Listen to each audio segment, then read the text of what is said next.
Alors, merci aux gens de la télé communautaire d'être encore là ce soir. Merci et bienvenue aux gens dans la salle et à ceux qui nous écoutent en direct ou en différé. Donc, pour cette séance régulière du Conseil du 8 août 2023, l'ordre du jour a été livré à tous les membres du Conseil qui en ont pris connaissance. Et nous avons quorum. On va juste excuser l'absence de Mme Emmanuelle Roy qui est à l'extérieur pour les vacances familiales. Voilà. Donc, besoin d'un proposeur pour l'ordre du jour au point 1.1. Je propose l'adoption de l'ordre du jour, M. le maire, l'ordre du jour tel que déposé. Merci. Quelqu'un pour appuyer?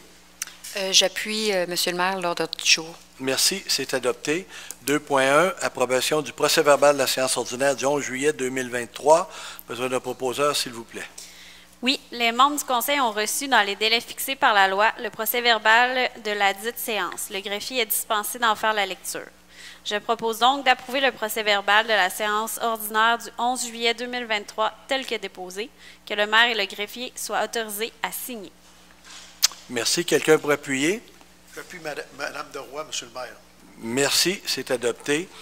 3.1, liste de correspondance du mois de juillet 2023. Monsieur le directeur général. Alors, je vous dépose la liste de la correspondance du mois de juillet 2023 et je vous invite à la consulter. Merci. 4.1, dépôt du rapport budgétaire au 31 juillet 2023. Monsieur le directeur général. Également, vous avez en main le rapport budgétaire au 31 juillet 2023 que je vous invite également à lire. Merci. 4.2, adoption des comptes à payer au 31 juillet 2023. Monsieur le directeur général. Alors, je vous dépose pour approbation par les membres du Conseil la liste des comptes à payer au 31 juillet 2023 qui totalise 790 803 $ et 63 sous. Merci. Besoin d'un proposeur, s'il vous plaît. Oui, M. le maire, Mike Tuppert. Je propose d'adopter la liste des comptes à payer au 31 juillet 2023 totalisant une somme de 790 803 et 63, laquelle est annexée à la présente résolution pour en faire partie intégrante et valoir comme si elle était ici tout au long reproduite. J'en fais la proposition. Merci. Quelqu'un pour appuyer? Manon Huard, j'appuie cette proposition. Merci. C'est adopté. 4.3, autorisation de paiement, réfection de la toiture et du clocher de l'abside et divers honoraires supplémentaires de l'architecte. Besoin d'un proposeur, s'il vous plaît.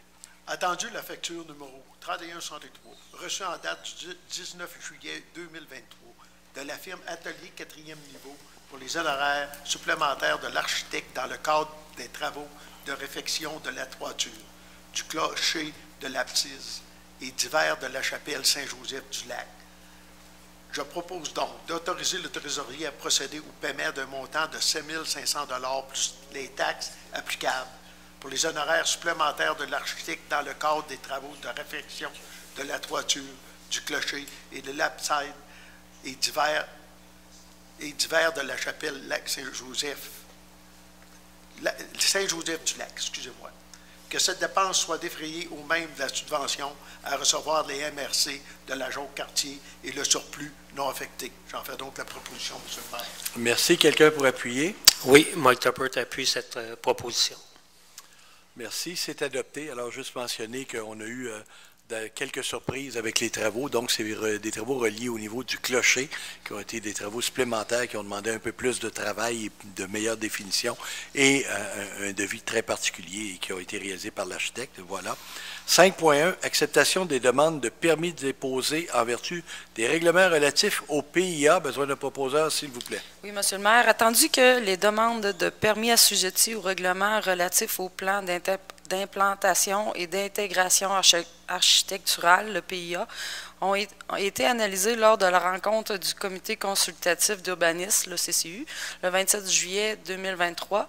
Attendu le tableau synthèse déposé en date du même jour et annexé au présent procès-verbal, je propose que le Conseil municipal fasse sienne les recommandations et conditions du CCU apparaissant au tableau en vertu des règlements relatifs au PIA, que l'inspecteur en bâtiment et en environnement soit autorisé à émettre les permis conformément à la réglementation d'urbanisme, que cette acceptation ne porte que sur les demandes assujetties au PIA et n'autorise en aucun temps toute dérogation à la réglementation d'urbanisme. Merci. Quelqu'un pour appuyer? J'appuie la proposition, M. le maire. Merci. C'est adopté. 5.2, adoption du règlement 124-10-2023, modifiant le règlement de zonage numéro 120-60-2021, dans le but de modifier les conditions d'émission des permis de construction et certificats d'autorisation en bordure de la rue La Liberté. Besoin d'un proposeur, s'il vous plaît. Oui, Roxane Boutet informe l'Assemblée que le règlement cité en rubrique a pour objet de modifier les conditions d'émission des permis de construction et des certificats d'autorisation en bordure de la rue La Liberté. Attendu que la Ville Fossambeau-sur-le-Lac a le pouvoir en vertu de la loi sur l'aménagement et l'urbanisme, article 113, de modifier son règlement de zonage, attendu que le conseil municipal juge nécessaire de modifier le règlement de zonage numéro 120-60-2021 dans le but de modifier les conditions d'émission des permis de construction et des certificats d'autorisation en bordure de la rue La Liberté. Attendu qu'un avis de motion de l'adoption du présent règlement a été donné lors de la séance ordinaire du Conseil tenu le 13 juin 2023, attendu qu'un premier projet de règlement a été adopté lors de la séance ordinaire du Conseil tenu le 13 juin 2023, attendu qu'une consultation publique sur le premier projet de règlement a été tenue le 5 juillet 2023, attendu qu'un second projet de règlement a été adopté lors de la séance ordinaire du Conseil tenu le 11 juillet 2023, attendu qu'une copie de règlement a été remise aux membres du Conseil au plus tard 72 heures avant la séance et que tous les membres du Conseil présents déclarent l'avoir lu et renoncent à sa lecture. Je propose d'adopter le règlement numéro 124-10-2023, modifiant le règlement de zonage numéro 120-60-2021 dans le but de modifier les conditions d'émission des permis de construction et des certificats d'autorisation en bordure de la rue La Liberté, lequel est annexé au livre des procès-verbaux pour en faire partie intégrante et valoir comme s'il était ici tout au long reproduit. Merci. Quelqu'un pour appuyer? Oui, M. le maire, Mike Tuppert appuie cette proposition. Merci, c'est adopté. Alors, juste un rappel, c'était sur la rue de la Liberté, permettre à un lot qui est légèrement inférieur à la superficie habituellement autorisée sur une rue privée de se reconstruire parce que le chalet sera démoli et ça va permettre une résidence sur un lot de 800 quelques mètres carrés alors que c'est 900 mètres carrés de mémoire, la superficie minimale dans le secteur. Voilà. 5.3, mandat d'honoraires professionnels, conception des plans et devis en structure et génie civil, entrepôt non chauffé, STB, expert conseil. Besoin d'un proposeur, s'il vous plaît. Oui, attendu que la Ville désire construire un entrepôt non chauffé sur le lot 4 742 217. Attendu les besoins de conception des plans et devis en structure et génie civil. Attendu l'offre de service reçue de la firme STB Expert Conseil en date du 19 juillet 2023 au montant de 13 400 $ plus les taxes applicables. Je propose donc de mandater la firme STB Expert Conseil pour la conception des plans et devis en structure et génie civil pour la construction d'un nouvel entrepôt non chauffé sur le lot 4 742 217 au montant de 13 400 $ plus les taxes applicables. D'autoriser le directeur général, M. Jacques Arsenault, à signer tout document à cet effet, que cette dépense soit défrayée à même la subvention à venir dans le cadre du programme PRACIM, volet 1 et le surplus affecté. Merci. Quelqu'un pour appuyer? Manon Huard, j'appuie cette proposition, M. le maire. Merci. C'est adopté. 5.4, octroi d'un contrat de remplacement des vannes d'aqueduc, excavation ETR, incorporée. Besoin d'un proposeur, s'il vous plaît? Oui, M. le maire, Roxane Boutet. Attendu qu'il y a lieu de remplacer 4 vannes d'aqueduc défectueuses, attendu que 3 entreprises ont été invitées à déposer une soumission, soit Excavation ETR Inc., Rochette Excavation et Excavation La Fontaine. Attendu que 2 entreprises ont déposé une soumission en date du 20 juillet 2023, soit Excavation ETR et Rochette Excavation.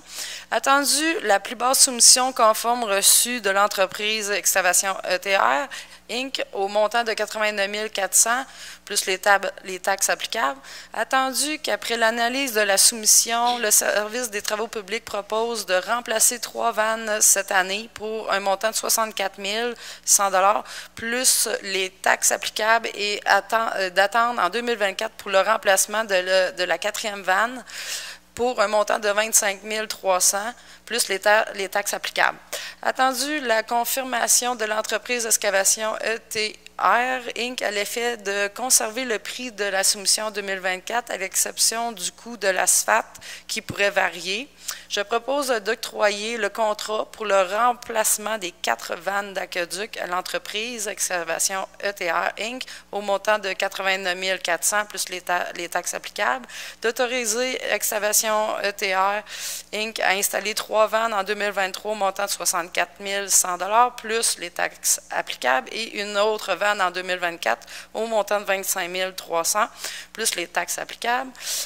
Que cette dépense soit défrayée à même le surplus affecté et le surplus non affecté.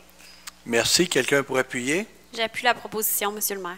Merci. C'est adopté. Alors, on est obligé de couper en deux parce qu'au budget, on avait mis un montant un peu inférieur à ça. Donc, mais pour ne pas perdre l'excellent prix, on a donné le contrat total. Idéalement, c'est les 4 qu'il faudra remplacer. Donc, la 4e va se remplacer dès que ce sera possible en 2024, mais au moins les 3, puis on ne fait pas 2-2 parce que les 3 font partie d'un secteur problématique où on en remplaçait 2, on ne réglait pas le problème. Il faut vraiment que les 3 vannes de ce secteur-là soient étanches. Voilà. 5.5, octroi de contrat, borne électrique, programme branché au travail, Newtech Électricité. Besoin d'un proposeur, s'il vous plaît. Oui, attendu que la Ville désire bénéficier du programme branché au travail, attendu que la Ville désire acquérir 2 bornes installées sur le même piédestal dans le cadre du dit programme, attendu les 3 scénarios présentés par Newtech Électricité Inc., document en annexe, attendu la subvention à recevoir du programme branché au travail représente 50 % du coût total des travaux jusqu'à concurrence de 5 000 $ par borne. Je propose donc d'approuver le scénario 2 déposé par Newtech Électricité Inc., soit l'achat de 2 bornes EV Duty 40, Smart Home Wallbox 40, Pulsar Plus, au montant de 18 324 $ plus les taxes applicables. Que le directeur général, M. Jacques Arsenault, soit autorisé à signer tout document à cet effet, que cette dépense soit défrayée à même la subvention potentielle à recevoir et du surplus non affecté. Merci. Besoin d'un appuyeur, s'il vous plaît? J'appuie la proposition de Mme Liard, Monsieur le maire. Merci, c'est adopté. Alors, c'est un peu conforme à la fois aux orientations que le comité d'action ciblée, dans le cadre de la planification stratégique, avait avancé. Ces bornes-là, présentement, vont servir parce que c'est un programme particulièrement pour les employés, mais dans 3 ans, on est libéré de l'obligation. Donc, on vient d'avoir 4 nouvelles bornes électriques disponibles pour l'ensemble des usagers et qui pourront servir à toute la population par la suite. Voilà. Et c'est l'avantage, c'est de profiter du programme pour les faire subventionner immédiatement. 5.6. Approbation de la réception provisoire, prolongement de la rue des Matelots, développement ETR. Besoin d'un proposeur, s'il vous plaît. Oui, attendu que les travaux de prolongement de rue des Matelots à partir de la rue des Dériveurs sont pratiquement terminés à l'exception des déficiences et des travaux non complétés. Attendu la recommandation de la firme Génio Expert Conseil datée du 4 juillet 2023 et signée par l'ingénieur M. Olivier Bibeau-Pinard à l'effet d'approuver la réception provisoire des travaux. Attendu la recommandation du directeur du service des travaux publics, M. Daniel Côté, je propose donc d'approuver la réception provisoire concernant les travaux de prolongement de rue des Matelots à partir de la rue des Dériveurs pour le développement ETR. Que le directeur général, M. Jacques Arsenault, soit autorisé à signer tout document à cet effet. Merci. Quelqu'un pour appuyer? Oui, Mike Tuppert appuie cette proposition. Merci. C'est adopté. 5.7, autorisation de signature, programme Fonds régional de la capitale nationale, FRCN, réaménagement de la chapelle Saint-Joseph-du-Lac, phase 2. Besoin d'un proposeur, s'il vous plaît.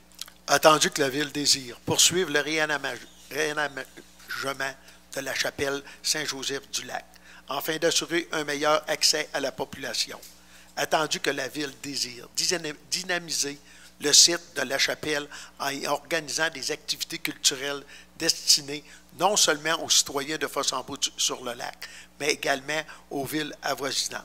Attendu les estimés déposés par la firme Atelier 4e niveau, Entendu que la Ville désire déposer un projet dans le but de poursuivre le réaménagement de la chapelle Saint-Joseph-du-Lac dans le cadre du programme Fonds de la région de la capitale nationale, je propose donc d'autoriser le directeur général, M. Jacques Arsenault, de déposer une demande d'aide financière dans le cadre du programme Fonds de la région de la capitale relativement à la poursuite du projet de réaménagement de la chapelle Saint-Joseph-du-Lac, d'autoriser le directeur général, M. Jacques Arsenault, et signer la convention relative à l'octroi d'une aide financière. J'en fais donc la proposition, M. le maire. Merci. Quelqu'un pour appuyer? Oui, Roxane Boutet, j'appuie cette proposition. Merci, c'est adopté. Alors, à l'heure actuelle, c'est le programme le plus payant qu'on a, mais M. Arsenault est à la recherche de programmes qui pourraient être encore plus payants s'il y en a. Il reste dans les travaux. On a encore avancé cette année avec le clocher qu'on a vu. On a découvert quelques autres petits éléments en chemin. C'est quand même un bâtiment de 100... Quelques années, là, 120 ans, 121 ans. Je n'étais pas là, moi, à sa conception. Alors, donc, il reste des éléments de ventilation, de toiture, des éléments d'ornementation, les planchers et quelques aménagements extérieurs à retravailler. Donc, on va essayer de répartir ça dans le temps pour aller chercher le maximum de financement et de subventions sur les projets. Voilà. Partie informative, donc, journal l'entre guillemets, prochaine édition paraîtra le 1er septembre prochain. Fête du travail, naturellement, on s'en va déjà vers le mois de septembre, malheureusement. Donc, les bureaux seront fermés lundi le 4 septembre prochain. Défi de l'appel du lac Saint-Joseph. Les citoyens sont invités à participer au défi de l'appel du lac qui se tiendra samedi le 26 août. Donc, le point central est ici à partir de 9 h le matin. Sur le site web, vous pouvez vous inscrire, de la marche, du vélo, il y a d'autres éléments, en tout cas. Oui, c'est ça. Donc, merci. Donc, merci d'y être. Je vais y être et M. Lavoie va être là également pour parrainer l'activité. Et tant qu'à parler de l'appel, un rappel de l'Assemblée générale annuelle le 21 août. Je ne me souviens plus du lieu. C'est habituellement au club de golf, là, mais je ne suis pas certain si c'est là. Vous pourrez valider. Mais c'est le 21 août à 19 h sur le site. Tout à l'heure, ce n'était pas encore à jour sur le site de l'appel. Abaissement du niveau du lac. On a appris du ministère ou du service des affaires hydriques que l'abaissement du niveau du lac débutera le 18 septembre prochain. Donc, pour ceux qui ont des bateaux à marée, il faut commencer à y réfléchir. Dans les autres petits points, j'ai appris aujourd'hui, comme membre du comité consultatif sur la navigation, 20 décès sur les cours d'eau cet été à date. C'est vraiment une très, très mauvaise année. Donc, un rappel à tout le monde d'être prudent, de porter sa veste, même si c'est en chaloupe pour la pêche ou autre. Là, on voit que les pêcheurs sont surreprésentés. Et à part quelques accidents tragiques, le reste aurait pu être évitable. On a eu en fin de semaine le 60e anniversaire de la CNF, la Corporation nautique Fossambeau, un grand succès, un steak party mémorable, du moins en bonne partie. Donc, bravo, félicitations aux organisateurs. C'est les Olympiades cette semaine. Ne vous gênez pas pour encourager les jeunes aux Olympiades, même si c'est assez humide pour les journées qui viennent. Donc, ils ont besoin de notre encouragement et ça se termine de mémoire en fin de semaine. Hein. C'est ça, donc le 13. Petit rappel sur la vitesse des bateaux. D'abord, vous avez vu que votre suggestion, on l'avait mis pour les rives, donc ça va. Marquez que suite aux inspections, puis je suis allé beaucoup sur l'eau en kayak et même avec un motorisé il n'y a pas longtemps, puis on a encore beaucoup de difficultés à faire respecter ces éléments-là. Donc, un petit rappel pour ceux qui ont des embarcations, c'est on dit toujours 100 mètres de la rive, c'est la marge normale pour la vitesse, avant d'accroître la vitesse, et 300 mètres de la rive serait l'idéal, basé sur l'étude du lac Manfred-Magog pour les wake surf, les bateaux de wake surf. On n'a pas encore d'éléments ici pour le faire. Ça me rappelle justement que des discussions avec les autorités gouvernementales, vous l'avez vu dans les médias il n'y a pas longtemps, donc une grosse négociation entre le gouvernement du Québec et le fédéral pour rapatrier les pouvoirs pour la gestion des cours d'eau intérieurs. Donc, présentement, c'est la loi sur la navigation qui s'applique et pour lesquels les articles 7 et 8 ne s'appliquent pas au Québec. Les deux articles sont ceux qui permettraient de limiter les vitesses à l'intérieur de la bande de 100 mètres et de 100 mètres et 300 mètres. Donc, effectivement, ça prend absolument une entente qui se négocie selon mes informations. Comme je suis un peu impliqué sur le comité provincial, alors je peux vous dire qu'on attendait la nomination du nouveau. Ça allait bien avec l'ancien ministre des Transports fédéral à ce niveau-là. C'était bien enclenché, mais avec M. Rodriguez au transport, on s'attend à ce que ça se poursuive dans le même sens. C'est tout pour moi. Alors là, la période de questions, vous avez des questions, vous vous présentez au micro et donnez votre nom, s'il vous plaît.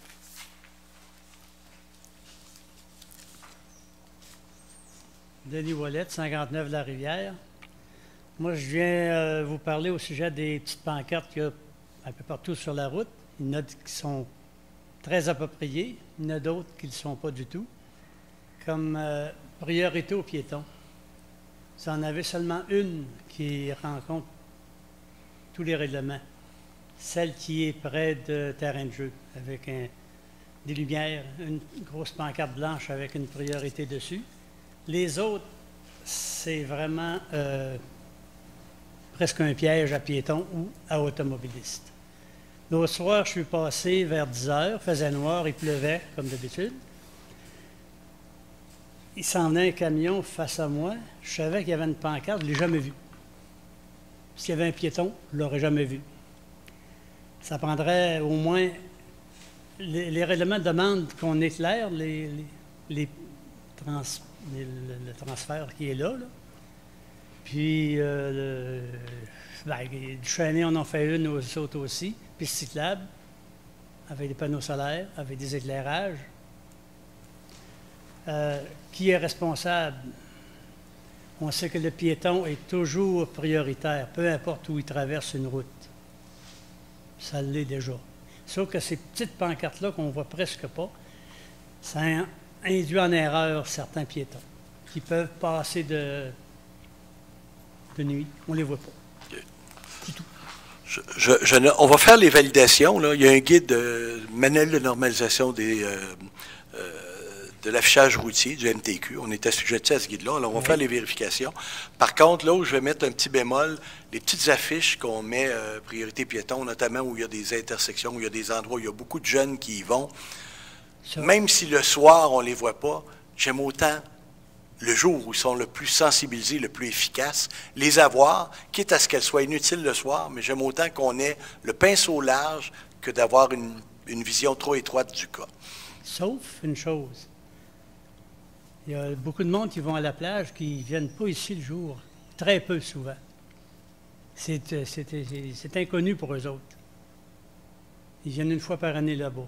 Ils arrivent de soir, ils ne savent pas, eux autres.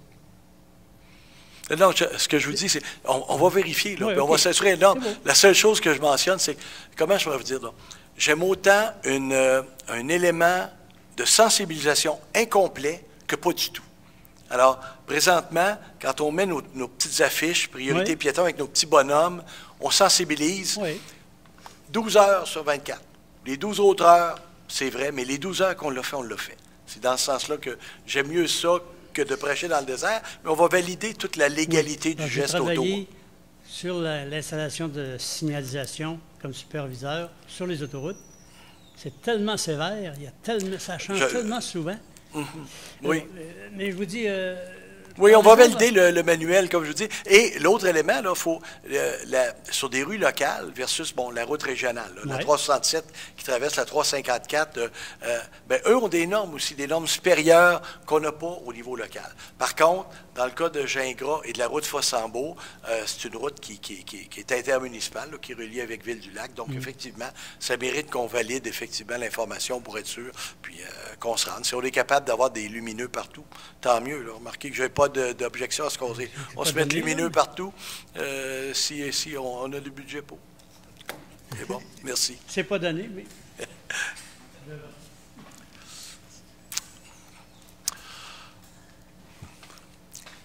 Jules Landry, 43 du Quai. Je ne peux pas donner suite au commentaire de monsieur, moi je ne peux pas me plaindre. Mais j'ai bien aimé votre phrase, incomplet, au lieu que pas du tout. Pas du tout, c'est ce qu'on a au bout de la rue du Quai, 1%. Alors, j'aimerais avoir un petit enseigne incomplet, ça ferait mon affaire. Mais je ne suis pas ici pour ça aujourd'hui. Je suis ici pour vous dire que je suis content de Je suis ici pour vous parler du document qu'on a reçu concernant les travaux qui vont se faire à Sainte-Catherine de la Jacques-Cartier sur le pont. Ça, c'est majeur, là. Puis il ne faut pas négliger ça. On a connu l'enfer il y a quelques années quand ils sont intervenus sur le boulevard Fossambeau. Il y a des gens, ça prenait 2 heures avant de revenir à leur résidence. Il y a même des gens que j'ai connus qui ont vendu parce qu'ils étaient découragés. C'est une histoire vraie. Là, je pense que ça va vous prendre un plan B à la ville de Fossambeau. Et je voudrais savoir, moi, est-ce qu'il y a eu une réflexion concernant le chemin du sommet pour le relier à Wexford, à Shannon? Ça fait 25 ans qu'on en parle. On a déjà fait sortir une évaluation par un ingénieur, faites regarder ça. Il y a à peu près 500 pieds qu'il faudrait mettre de la pierre, de la grosse pierre, du concassé, puis on tombe à Shannon. On monte par la rue Wexford et on coupe 4 à 5 km. C'est pas négligeable, là. Alors, quand il y a des travaux ici, là, c'est l'enfer. Avec les feux de circulation au point du Chêné, quand ils font des travaux, nous autres, on s'en vient. Là, Saint-Raymond passe, la lumière change. Là, le petit peu d'espace qu'il y avait, ils l'ont rempli. Il faut attendre la prochaine lumière. Fait que on recule, le trafic. Alors, ça va être majeur, là. Je ne veux pas être alarmiste, mais je pense que vous devriez faire une réflexion, faire évaluer qu'est-ce que ça peut coûter. Et je pense que le momentum serait bon pour en parler au ministère des Transports.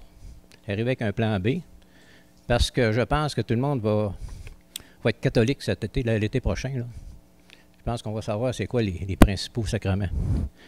Alors, moi, honnêtement, là, il y a quelques années, on parle de 20 ans, là, on a fait des travaux sur le boulevard Fossambeau. Alors, il n'y avait pas de solution pour les gens pour aller au plateau, au domaine de la Rivière-au-Pin. Il fallait faire le détour par le lac Saint-Joseph. Ça ne nous dérangeait pas, mais on n'avait pas d'autre solution. Sauf que j'ai eu le droit à une pétition. Et c'est justement, mon but, c'est vous éviter ce genre de pétition-là. Mais ça a apporté une réflexion supplémentaire. Alors, j'ai regardé ça avec un entrepreneur. Et à ce moment-là, il y avait une pente descendante vers le plateau, au bout de Bois-Lard. Alors, j'ai regardé ça avec l'entrepreneur. J'ai dit, y aurait-il une possibilité de faire un chemin temporaire? Bien, il dit, Gilles, on va couper les arbres, on va regarder ça, c'est ça. Mais en 2 jours, ça s'est fait. En 2 jours, on avait une solution. En 2 jours, les gens pouvaient descendre au plateau et ça a réglé le problème. Aujourd'hui, c'est une rue de des belles bâtisses, là. Alors, je pense qu'à un moment donné, il y a une réflexion. Mais aussi, je suis quand même... comment je pourrais dire? Je comprends qu'il y a une décision politique aussi derrière ça. C'est beau, là. Est-ce qu'on veut avoir du trafic dans le chemin du sommet? Est-ce qu'on veut, puis M. le maire, je vous invite à faire un voyage aussi avec votre un véhicule de la ville, parce qu'en partant du bas du chemin du sommet, il y a un transit, là, une trail, comme on pourrait dire, qui s'en va au plateau. Puis ça passe. J'ai passé en camion avec les employés.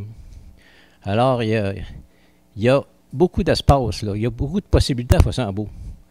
Mais, je ne vous dis pas qu'il faut faire les travaux. Je vous dis, faites regarder ça par un ingénieur. C'est quoi les coûts associés à ça? Puis si à un moment donné, ça prend un plan B, bien, vous l'avez, votre plan B. Mais il ne faut pas le négliger comme pour autant. Shannon a une subvention de 750 000 pour faire ce chemin-là. Nous autres, on n'a rien eu. Ça, c'est un chemin qu'on a hérité. Anciennement, c'était l'armée qui passait avec les véhicules de l'armée, qui a été rétrocédé au gouvernement, qui, évidemment, nous a donné le cadeau, nous autres. Mais pour des raisons très compréhensibles, parce que le chemin, l'anciennement, le chemin sommet, c'était pas plus ou moins carrossable. Mais aujourd'hui, c'est différent, là. Alors, si moi, je pars de Fossambeau, je me sauve 4-5 km, je ne suis pas pogné dans l'engorgement en bas, puis je reviens chez nous, je pense que je serais content de l'avoir. Mais si vous avez si vous savez qu'il y a une solution, puis que les gens prennent 2 heures pour revenir à la maison le soir, je suis convaincu que vous allez en avoir une pétition. Je suis convaincu qu'il va falloir vous retourner de bord, puis rapidement. Mais là, à ce moment-là, ça prendrait des outils pour pouvoir vous virer de bord. Parce que OK, je suis d'accord que les gens dans le chemin du sommet vont dire on n'en veut pas de trafic. Mais à un moment donné, il y a des concessions à faire. À 30 km, au moins, on pourrait circuler. Mais moi, je regarde ça. Puis je suis heureux de ne pas obligé d'aller travailler le matin, mais les travailleurs, par exemple, qui vont être obligés d'aller à Québec, les urgences. Puis quand on regarde le ministère des Transports, au point de vue signalisation, là, puis au point de vue, on ne peut pas leur donner de cadeaux. Puis souvent, ben, les gens qui font la circulation, si mettons qu'on enlève le feu de circulation, ben, des fois, ils peuvent faire passer il y a bien du monde qui s'en vient de Québec, mais là, le monde passe. Toi, ben, t'attends, puis t'en passes. Puis à un moment donné, là, je ne sais pas si les gens s'en rendent compte, là, mais on est dans la merde au carré là, pendant 6 mois l'été prochain. Alors moi, puis ce que j'avais fait, l'ingénieur qui m'avait sorti les prix, l'estimé dans le temps, de mémoire, ça coûtait à peu près 25-30 000 $. C'est pas gros, c'est 500 $ à peu près. Là. Tu mets de la roche, tu refasses ça, tu circules. Pour 6 mois. Après, vous mettrez des blocs de ciment. Vous ferez comme en boîte de Boilard. Là. Vous mettrez des blocs de ciment. Mais ça vous prend une solution. Donc, je pense qu'au niveau du conseil, il y a une réflexion à faire. Puis avec un plan B, puis peut-être que le ministère des Transports, il serait heureux de cette solution-là. Moi, pour finir, quand on a eu le périmètre urbain, une des raisons qu'on avait dit au gouvernement, parce que j'ai eu à me battre pour augmenter le périmètre urbain ici à Fossambeau, nous autres, on n'a pas de solution de sortie. Alors, à ce moment-là, le gouvernement, ça a été un élément déclencheur pour augmenter le périmètre urbain à Fossambeau, c'est ça, pour avoir de l'argent, pour pouvoir faire les travaux, pour avoir une sortie supplémentaire. Parce qu'à un moment donné, je pense que la rivière avait débordé, puis on ne pouvait pas sortir. À un moment donné, on ne pouvait pas sortir de Fossambeau, là. Il fallait passer par Saint-Raymond. Alors, c'est pas une histoire de bonhomme 7 heures, c'est la réalité. Alors, la vraie réalité, là, c'est l'année prochaine. Alors, je vous inviterai tout simplement à réfléchir à ça, si ce n'est pas déjà fait. Puis, il y a peut-être un document, une évaluation là, d'un dossier là, de la ville, de l'ingénieur, parce qu'on a payé pour avoir cette évaluation-là. Alors, je ne parle pas de la rue du Quai ce soir, je vais aller... J'ai un télé-roman qui commence bien vite. C'est bon, merci. Juste vous dire que oui, on a commencé les négociations, les échanges avec le ministère des Transports. Vous allez être content d'apprendre qu'ils n'ont pas évolué. Le chemin de contour officiel au NTQ, c'est Saint-Raymond. Pour Fossambeau, on n'est pas enclavé. Alors, c'est le discours qu'ils ont encore. Le chemin du sommet, ça a été regardé tout comme Kilkenny. Dans les deux cas, il y a une zone humide qui n'existait pas il y a 20 ans, qui est là aujourd'hui, qui augmente de beaucoup les normes, la sensibilité et les coûts et la possibilité de traverser. Je ne dis pas que c'est impossible. La zone humide, là, un limitrophe. Ça prend mais là, c'est quoi qui est important? C'est-tu le citoyen ou c'est la zone humide où on met de la pierre? Il faut se poser la question. Là. Ben, moi, je vais vous dire, M. Landry, en tout respect, aujourd'hui où je suis dans ma vie, c'est la zone humide. Ah. Présentement, je vais même aller plus loin que ça. Là. Moi, quand j'entends parler, que ce soit il y a une histoire de pont, de route ou autre, là, la planète se meurt. Elle nous a parlé cette année comme elle ne nous a jamais parlé. Puis on va commencer à dire, ça nous prend encore d'autres routes. Non, ça prend moins de chars dans le chemin. C'est ça la solution. Ça passe pas ailleurs que là. Ça sert à rien. Si on refait une route, on va faire quoi? On va augmenter la pression au développement. Parce que ça va bien maintenant à Fossambeau. Ça prend plus 45 minutes ou 1 heure. Ça prend 25 minutes. Hey, c'est pas là qu'on est. On n'est plus là comme milieu. Je vous dirais, par contre, là où je suis d'accord avec vous, c'est quand il va y avoir des travaux, il y a probablement une problématique où on devrait avoir un chemin de desserte temporaire. Quand vous dites un chemin qui va être fermé par des blocs temporairement, ça se peut. Ça, oui, ça, c'est dans l'horizon, puis on l'a mentionné. Le chemin du sommet, par rapport à Kilkenny, a des grands avantages par rapport à ça. Puis vous l'avez bien identifié, là, comme un chemin d'exception qui pourrait servir dans un cas particulier, dans les travaux de l'an prochain, dans la deuxième phase où on risque d'être un peu plus dans le bourbier, c'est vrai. Mais qui a un caractère de permanence, je ne suis pas là. Je ne suis pas là pour le moment. Peut-être que dans 5 ans, on va avoir trouvé la solution à tous les problèmes. La planète va être revenue au naturel, on va avoir des beaux étés, puis on aura pu... Mais moi, à l'heure actuelle, en mon fort et confiant, je ne travaille pas pour ça. Je ne travaille pas pour agrandir les voies de circulation. Moi non plus, je ne travaille pas pour ça. J'ai parlé de temporaire. OK. Alors, puis je suis d'accord avec vous, là. Mais on a les feux On a des feux tout partout, là. Quelles que soient nos opinions, là, la vie est là, monsieur, puis elle nous rattrape. Puis on est à Fossambeau sur le lac. Excusez-moi, là. Excusez-nous, là. Mais il faut sortir de Fossambeau, on a tous des véhicules. Alors, j'arrête là dans mon... Mais tout simplement, réfléchissez à ça. Merci. Oui, mais la suggestion, comme je disais, là, la suggestion en temporaire, elle est excellente. Elle est dans les listes, elle est dans les cartons, elle a été garochée au MTQ. Merci. Bonsoir, Ruth Giguère des Dérivats. Oui.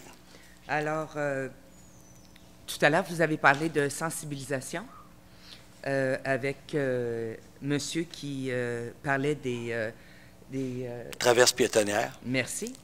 Alors, moi, j'ai reçu par l'Association des propriétaires du lac Sept-Îles, je ne sais pas si vous l'avez reçu, une très belle affiche, comme je vous parlais lors du dernier conseil, indiquant toutes les bonnes choses à faire pour protéger le lac Sept-Îles, ainsi qu'un plan du lac avec des zones identifiées pour les sports non motorisés, intermédiaires et nautiques.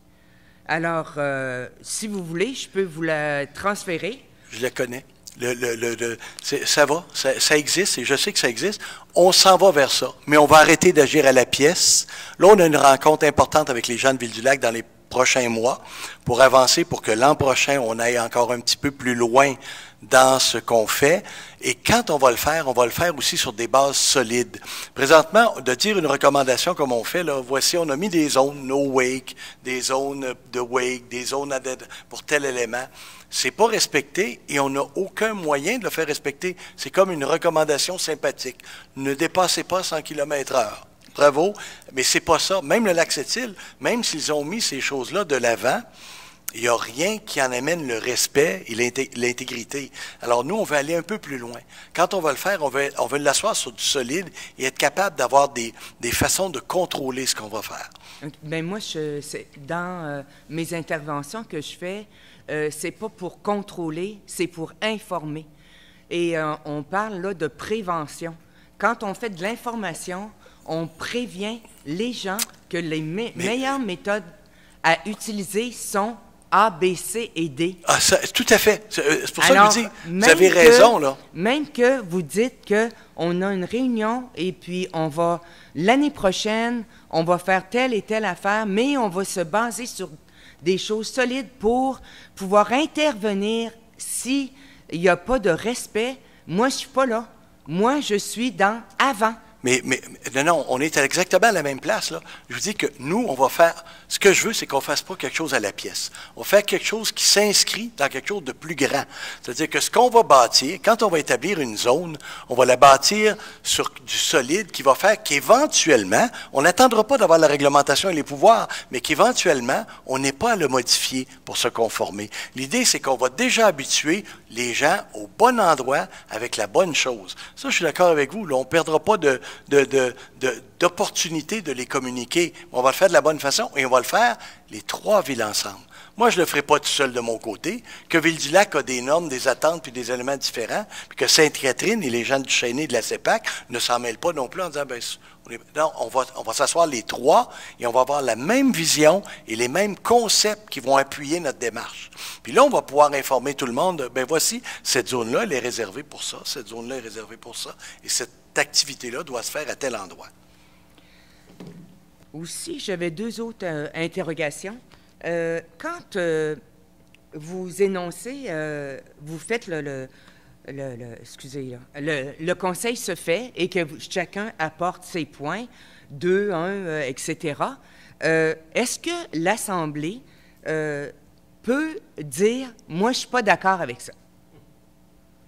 À la période de questions. Seulement.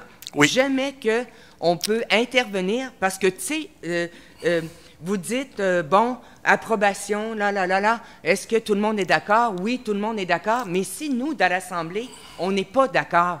Vous avez deux options. Vous le dites à la période de questions ou dans 2 ans, vous votez pour en mettre d'autres qui vont être d'accord. La démocratie, elle est comme ça. C'est pas une démocratie directe, là. Mais non, mais Il faut faire attention.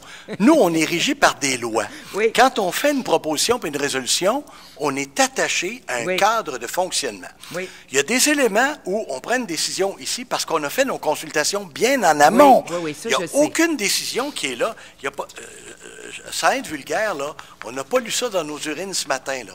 Il y a du travail en arrière de ça. Là. Il y a Je des sais très semaines bien. et des mois de travail. Il n'y a aucun dossier qui a été amené ce soir, qui n'a pas été réfléchi, analysé, voir les opportunités. C'est-tu la meilleure? C'est-tu le meilleur levier? C'est-tu le meilleur coût? On a-tu d'autres options? Et ça a été brassé. On a d'excellents fonctionnaires qui travaillent là-dessus. On a des consultants de l'externe. Et nous autres même, on a des gens. Puis on est aussi des... Je suis un élu, là, mais je suis aussi citoyen. Je fais mon épicerie. Je vois tout le monde. Je me promène sur la plage. Je me fais jaser. Puis les gens qui ne sont pas d'accord, ils vont me le dire. Puis quand les points sont rendus là, c'est parce qu'on croit honnêtement que la majorité est d'accord avec ça. Si la majorité n'était pas d'accord, le point ne serait pas là. Ou il y aurait eu quelqu'un qui aurait dit « je demande le vote ». Et là, on aurait demandé le vote et ça aurait fini 4 contre 3. Soit que c'est battu, ou soit que ça aurait passé. On en a eu depuis 1 an et demi, là, presque 2 ans qu'on est élu. On en a eu des votes à 5 contre 1, des votes à 4 contre 3, des votes bon, on en a, ça arrive. Mais habituellement, quand le dossier arrive ici, c'est la position que nous avons les 7, c'est de dire, non seulement on est d'accord, mais on croit que c'est la bonne chose à faire dans l'orientation qu'on a et nos consultations. Maintenant, quand les gens... Monsieur le maire. Pardon? Mais ça, je suis au courant. Mais ce n'était pas là ma question. OK. Ma question, c'était, est-ce que la communauté, les citoyens qui sont assis dans la salle peuvent intervenir pour dire, moi, je ne suis pas d'accord avec telle affaire. Mais la réponse... Un instant.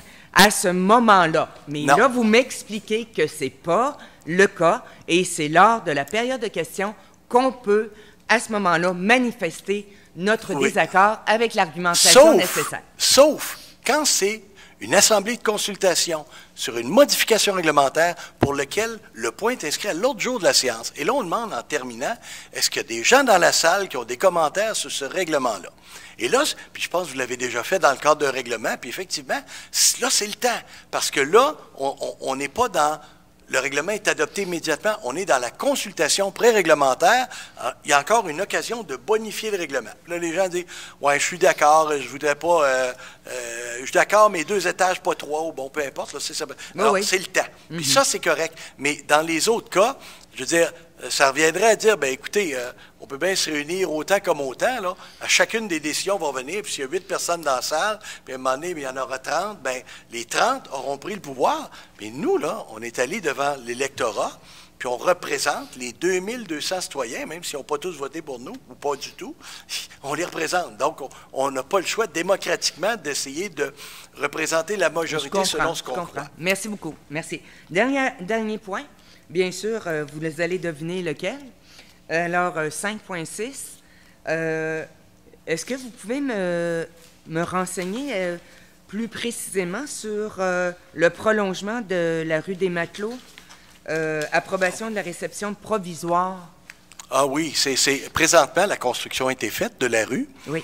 Elle n'est pas complétée, oui. Mais il y a suffisamment, je pense c'est quoi, à peu près 80-85% des travaux ont été faits et sont conformes selon nos ingénieurs. Oui. Donc, on accepte provisoirement que la rue est conforme à notre protocole d'entente, ce qui permet aux promoteurs de mettre ces terrains en vente, mais qui donne aussi une garantie que la rue, elle n'est pas finale, parce qu'on sait qu'il y a des petites corrections à faire, puis on sait qu'il y a des choses à faire, et il nous a donné aussi un bon de garantie, d'exécution, qui fait que si jamais on s'aperçoit dans 1 an, après l'hiver, que ça a travaillé, que c'est pas bon, bien, on est capable de s'assurer que la rue va être dans la qualité qui était prévue dans le protocole d'entente. Donc, habituellement, on le fait en 2 phases. Ça permet effectivement de rendre des terrains disponibles à la construction, compte tenu des délais de construction, de demande de permis. Alors, c'est dans la norme, et nous, ça va permettre quand même de dire, bien, si on n'est pas content, on a la vitesse de reculons, là. Ça, c'est pas fait, ça, c'est pas fait. Et, on Mais a ces pourquoi prolongement? Bien, c'est que c'est... est-ce que c'était écrit comme ça, prolongement? Excuse, Jacques. Prolongement de rue des Matelots. Non, c'est que ça s'appelle prolongement. Oui, je sais, mais Non, prolongement... mais le prolongement, c'est parce que...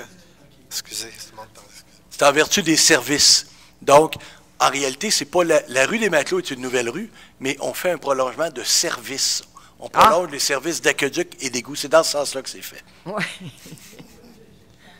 Oui, bien, c'est ça. En tout cas, c'est à se questionner qu'on peut voir plus clair. Notre jargon municipal n'est pas parfait. Je vous confirme. Oh non, bien, bon. Quand c'est pas parfait, c'est parfait de même.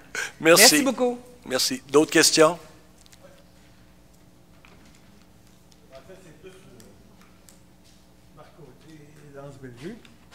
Le point 5.3,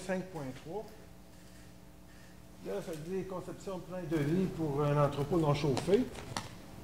Je voudrais savoir c'est où puis l'usage. Ça veut dire, il va être exactement au même endroit où on a le garage des travaux publics. Et pour l'usage, Jacques, je vais te laisser plus de détails. Là. Il va être en arrière. En fait, il va être à peu près au même endroit que l'autre garage, mais là, cette fois-ci, il est en arrière du garage, pas du garage, mais du bureau municipal. En arrière. OK? Et l'usage, de l'autre côté. C'est parce que si on le collait au côté du garage municipal présent, là, on était vraiment derrière les cours des maisons. Puis là, vous savez comme moi, les camions, etc., ça fait beaucoup de bruit. Et l'usage, c'est qu'on manque de place. On a du stock partout dans la ville, l'hiver, qui traîne ici et là. Et là, on avait une subvention possible de 78 %. Donc, quand on est allé chercher, là, c'était le moment d'en profiter pour aller chercher pour construire cet entrepôt-là. Il est non chauffé pour limiter les coûts, etc. Ça n'était pas précisé. Puis, moi, je regarde la grille là, de spécification pour les permis, là, puis entre autres, là, pour la règle de liberté. Puis là, je regarde conditions d'émission du permis. Puis là, j'ai une note pour rue privée, puis j'ai une coche pour la rue publique.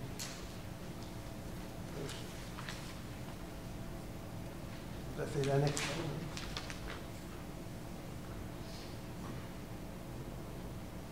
C'est parce que normalement, le permis, il est accordé si on est sur une rue publique. Mais là, c'est une rue privée. Oui. Est-ce qu'on peut avoir les deux conditions en même temps? Non. C'est effectivement, c'est une rue privée, la rue de la Liberté. Puis c'est pour permettre parce que normalement, on ne permet pas dans certains, si ça ne répond pas à 100 %. Donc, on a modifié pour répondre aux critères. Là. Je saisis mal votre question. C'est comme si ça disait c'est soit privé, soit public. C'est ça qui me... Oh, OK. Excusez. Parce que si elle est privée, elle n'est pas publique. Ah, oui. C'est dans la zone où est la rue de la Liberté, il y a des rues publiques et il y a des rues privées. C'est pour ça que c'est un ou l'autre, mais c'est dans la même zone. Merci, Jacques. Il y a déjà eu un lien là, entre le bord de la rivière qui s'est passé à travers les titres de Raymond Robitaille et de Lionel Martel. Il n'y a pas de zone humide là. Ah, qui rend Montcalm, mais pas par le sommet, par en bas, après le golfe. Il y avait une chicane de propriétaire. Oui, mais c'était après le golfe, ça. Plus à l'est. Oui, oui. Mais c'était, ça rentrait par le titre de Oui.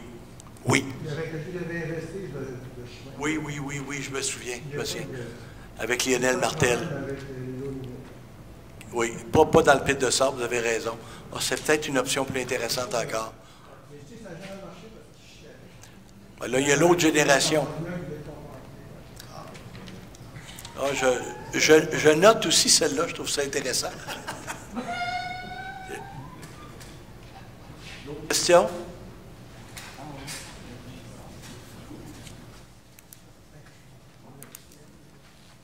Juste une suggestion. Moi, je suis venu à un excellent spectacle vendredi là, de la CNF. J'avais des petits bonhommes, petites bonnes femmes là, qui dansaient sur le bord. Dangereux. Je pense que si vous metteriez peut-être en retrait un genre de ruban, un genre d'indice, pour pas qu'ils approchent trop ce bord. Puis il va vous dire qu'il y avait du monde nerveux, là. Puis il y en a, là, qui à un moment donné, là, tu sais, des enfants de 4-5 ans qui dansent, là, qui sont sur le bord, là. Je pense que... Oui. Non, je l'ai vu souvent sur des scènes. On a déjà payé, nous aussi, de municipalité, des fois, que quelqu'un avait eu quelque chose sur la tête, là. Là, ça serait... Plutôt qu'il tombe sur la tête, ça serait peut-être bon de mettre une protection ou une protection en bas pour des soirées, je ne sais pas. J'avais peur que vous disiez un coussin en bas, mais non, je serais plus Non. preneur de la ligne jaune en haut. Non, parce que sans ça, s'il y avait un coussin en bas, si je viens à une séance ici, peut-être que je m'endormirais. Là, tu sais. Merci de la suggestion. Non, c'était intéressant, c'est bon, merci. D'autres questions? C'est bon? Alors, ça va, besoin d'une proposition pour la clôture? Habituellement, c'est le même qui est ouvert. Bon, l'ordre du jour étant épuisé, le président lève l'Assemblée à 19h52,5. Merci, monsieur. Merci, M. Gaumont. Merci tout le monde. Merci.